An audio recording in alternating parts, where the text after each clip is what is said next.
Kenny Jameson here with things I've learned in the past 10 years on the way that local government operates in states and on up through HUD and now it's turned out to be the Treasury.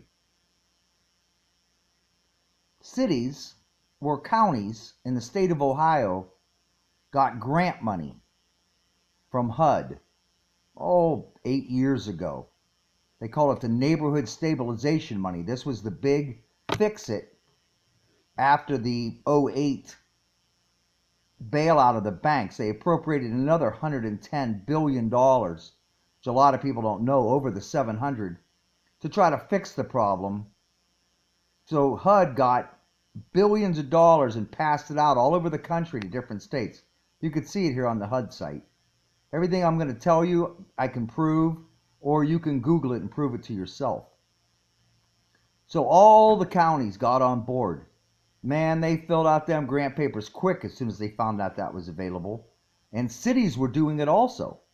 Cities could get it within the county. So that got to be overlapping money right out of the gate. So after NSP 1, it was going to be in 3 phases. They had to use the money appropriately to stabilize neighborhoods. 80 to 90% had to be used to fix houses up, put a new roof on, paint them, get them back on the market because of the massive foreclosure. The banks weren't even taking them back. They were just not foreclosing. They were just giving them back to the city, giving them back to whoever. They got their money. They didn't care. Well, that was the first phase of the overlapping money. Some cities didn't get NSP 2 and 3 because they didn't use their money appropriately. They asked for waivers to just tear all these houses down. Good, bad, or ugly, it didn't matter. They tried to restore a couple. The cost overruns. You had to use union scale wage people because it was a government. Had to get an engineer involved and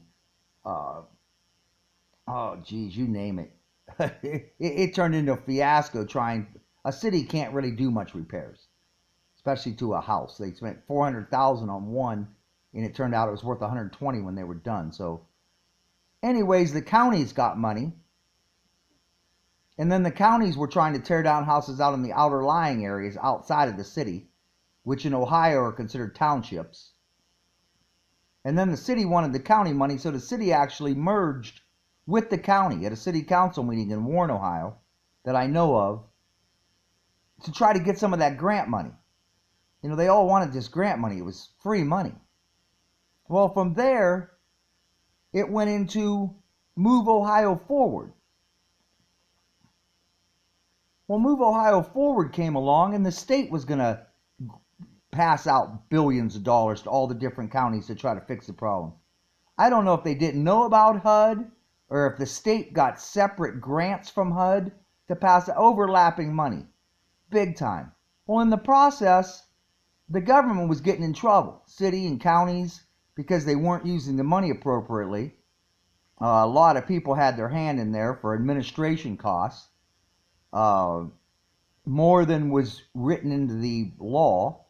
So they started what they called a land bank in Ohio. They passed a law that an individual could start a corporation and call it a land bank, so they could hold properties back.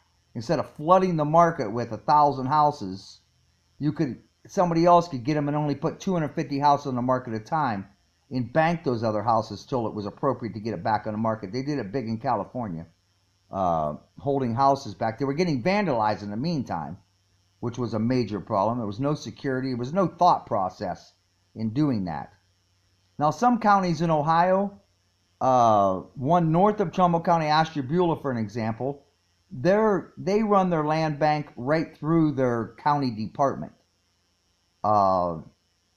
which was good, I think. The girl that actually did it had an office in the courthouse. She was a county employee, and there was very little room for corruption. She took care of all the grants for the county in different cities that got them, made sure they didn't overlap. If the house was salvageable, if it was burnt out or something, an insurance claim on it in years past, and they took the money and then they did tear some down. If they were salvageable, She got contractors in the bidding process. This girl's good up north up there. Trumbull County didn't do it that way. They gifted them to a guy named Matt Martin, which started a neighborhood program. And then he started a second corporation called the Trumbull County Land Utilization Corporation.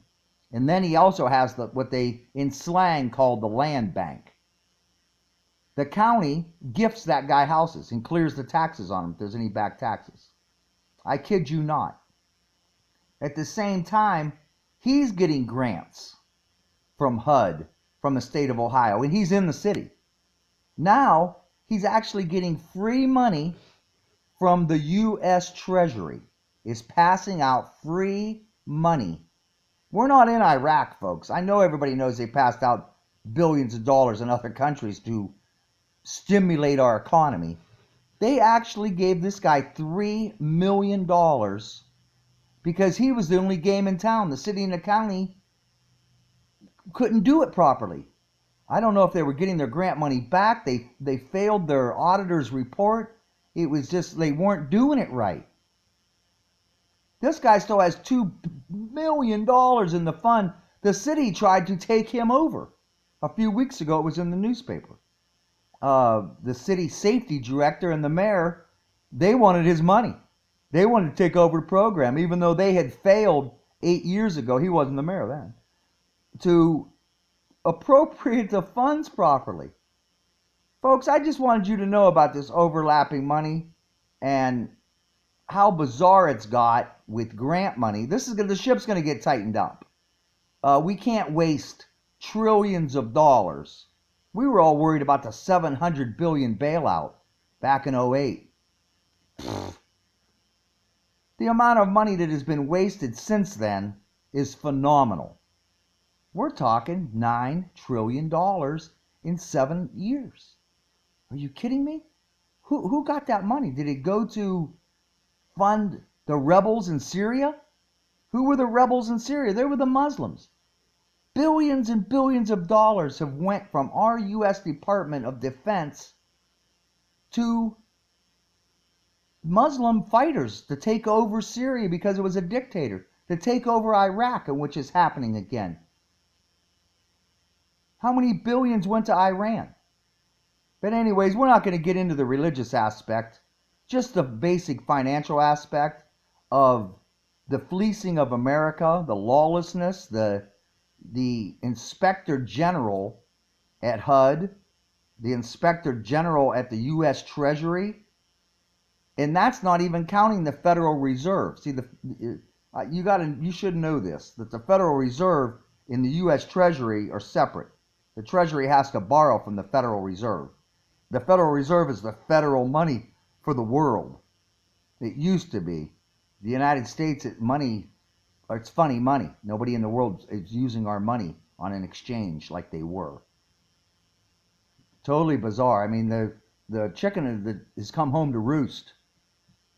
Our credibility is, we're crazy here. The lawyers on all these departments have fleeced America so bad, they can all just go home.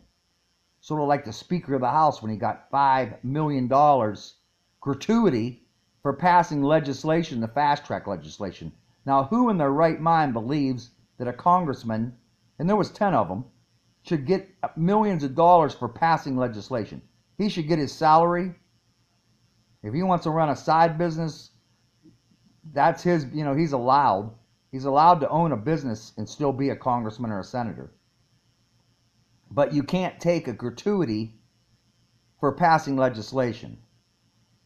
Where's the Justice Department when we need them? You try to get the U.S. Justice Department. The only thing they'll work for you is if you get a judge to get a hold of them. Not just an attorney. You have to have a referral from a judge, a state judge, not a little city judge. A state judge can actually make referrals through the FBI to investigate something. And if the FBI requests it, if there's enough proof, then it can go to the Justice Department. Other than that, there's no justice. A basic policeman can't even get a hold of them. They can complain straight to the FBI. They'll tell them to take it back internally. My 10 minutes is up. Bye.